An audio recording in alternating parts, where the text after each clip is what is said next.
Afin de réaliser un confit banane gélifié, nous avons besoin de purée banane, de sirop de glucose, de pectine NH, de sucre semoule et de gélatine. Disposez dans une russe la purée de fruits et le sirop de glucose qui va apporter une certaine texture. Commencez par faire fondre la purée. Chauffez le mélange à environ 45-50 degrés.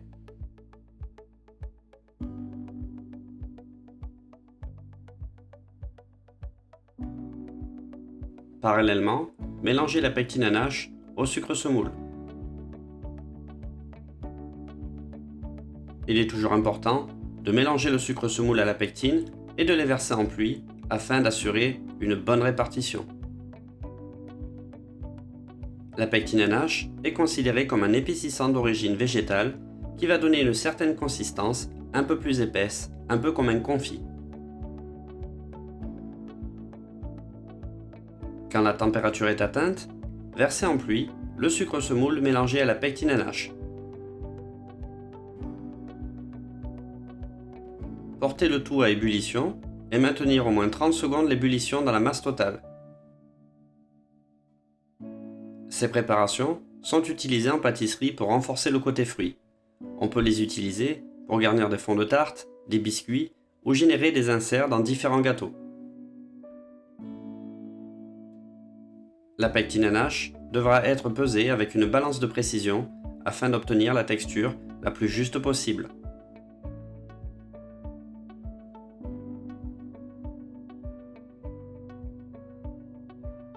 L'ébullition durant une trentaine de secondes est atteinte, on peut donc arrêter la cuisson.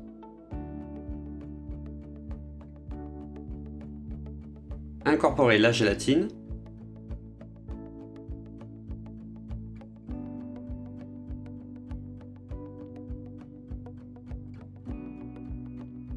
Veillez à bien la dissoudre dans la préparation.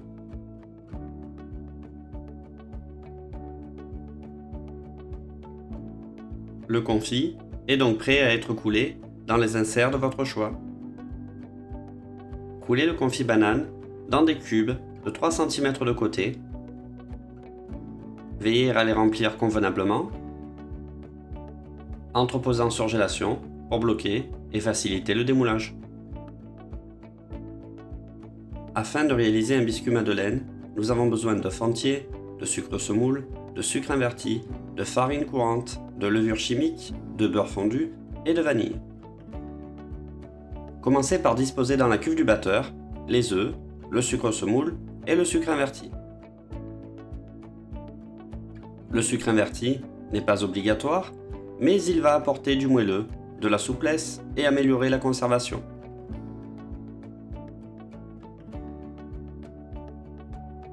Incorporez les graines de vanille. Montez le tout à l'aide d'un fouet. La première étape se construit sur un battage des œufs et du sucre. On va donc chercher à augmenter le volume, ceci étant possible grâce à la teneur en protéines des œufs et à leur capacité sous l'action du fouet du robot à retenir et stabiliser des bulles d'air dans la masse pour obtenir après cuisson un réseau alvéolé. Bien faire foisonner le mélange. Pour mes mots, foisonner, c'est la capacité qu'a une substance à capter de l'air et prendre du volume. À l'issue, on observe une belle texture au ruban.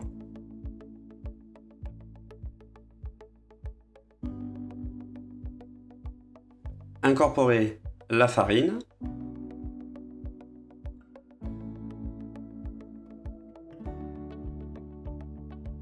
puis la levure chimique. La levure chimique, qui est en définitive une poudre à lever qui permettra à la pâte de bien gonfler et de gagner en légèreté. Bien mélanger la masse jusqu'à former une pâte homogène.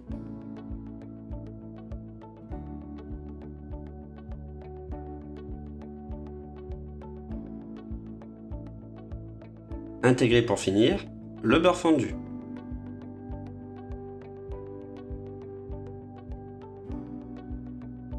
Mélangez à nouveau de façon à bien lisser la pâte.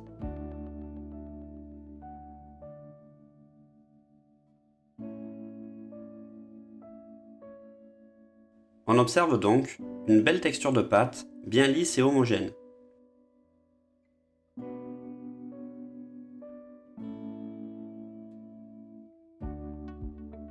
Versez la pâte à madeleine sur la plaque.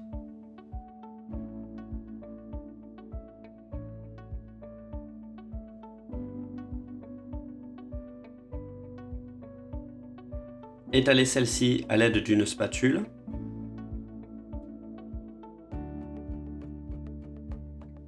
Taillez des rondelles de banane et les disposez sur la totalité du biscuit.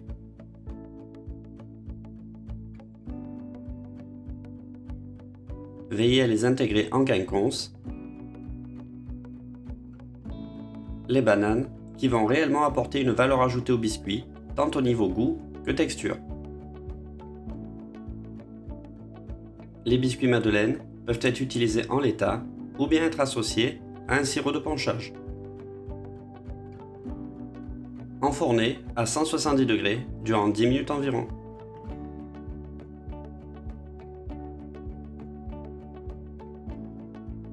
Préparez le sirop de ponchage en disposant l'eau et le sucre semoule dans une russe. Portez à ébullition.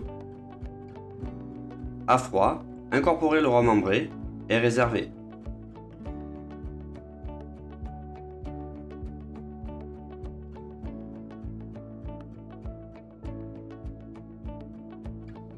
Afin de réaliser une crème bavaroise, pour la première partie de la recette, nous avons besoin de lait entier, de crème, de vanille liquide ou de gousse de vanille, de jaune d'œuf, de sucre semoule et de gélatine.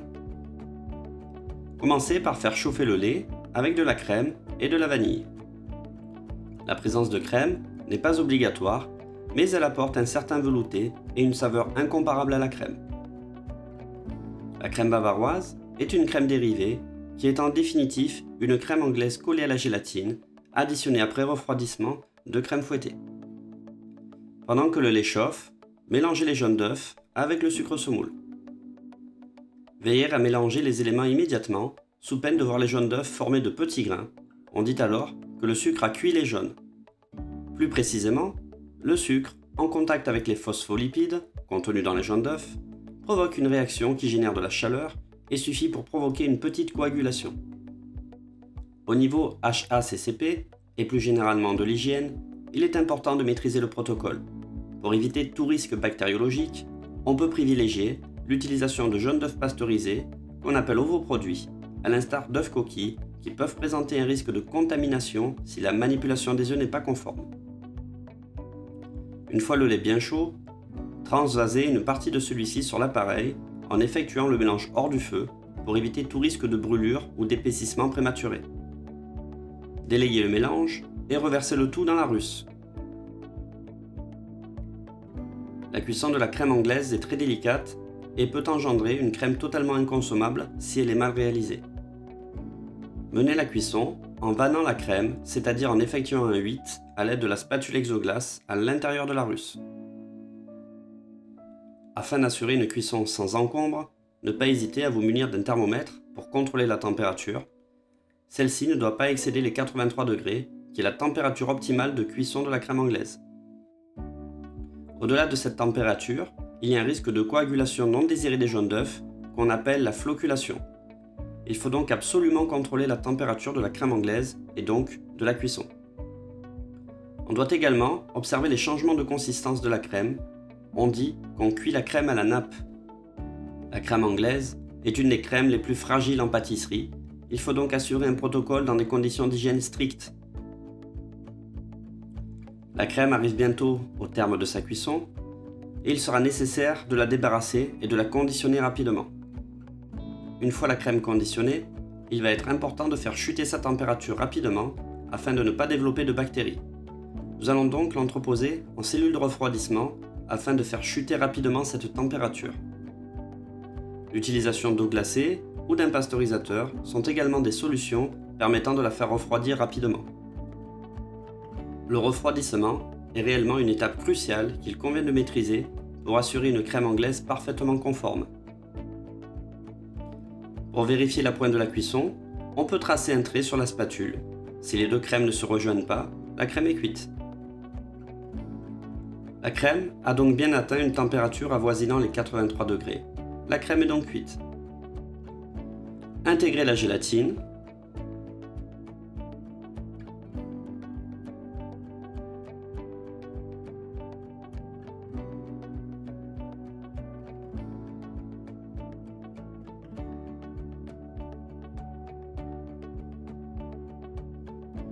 Transvasez la crème au travers d'un chinois, ce qui permet de retirer les éléments disgracieux. Filmez au contact et refroidir la crème jusqu'à atteindre une température entre 15 et 20 degrés.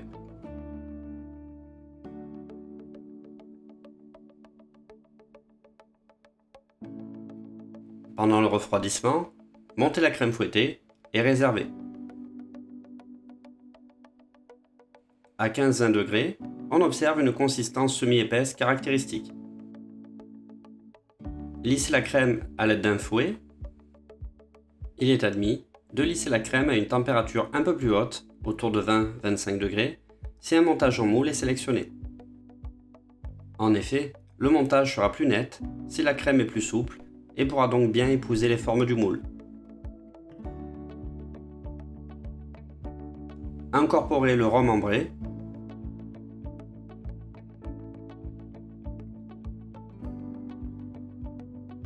Celui-ci va conférer un parfum significatif à la crème.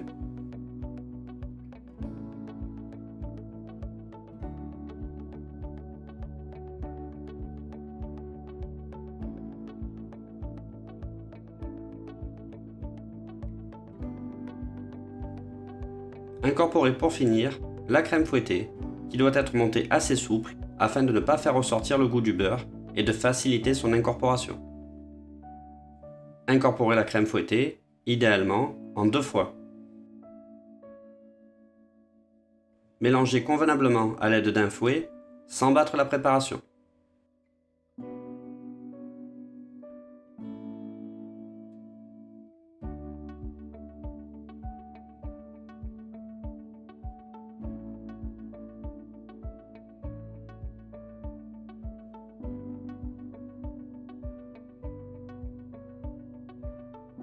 Incorporez la deuxième partie.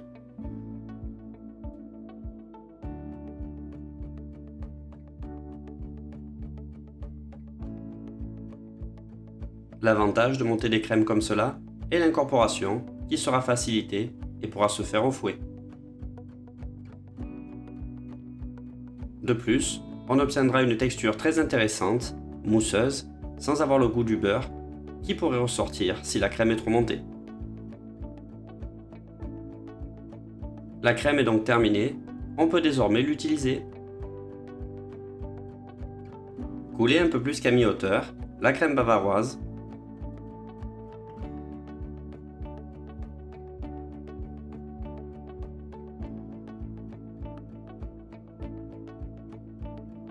Positionnez les inserts confit banane gélifiés.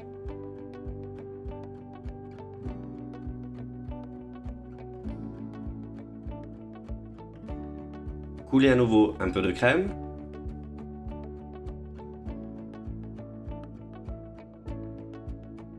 Détaillez et disposez les fonds de biscuits Madeleine banane.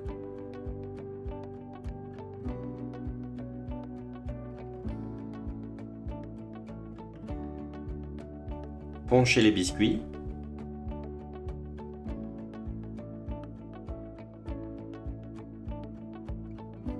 Égalisez convenablement à l'aide d'une spatule. Veillez à générer des arêtes bien nettes. Lissez et entreposez en surgélation pour bloquer et faciliter le démoulage. Utilisez le reliquat de crème en la pochant directement dans des moules à mini-quenelles.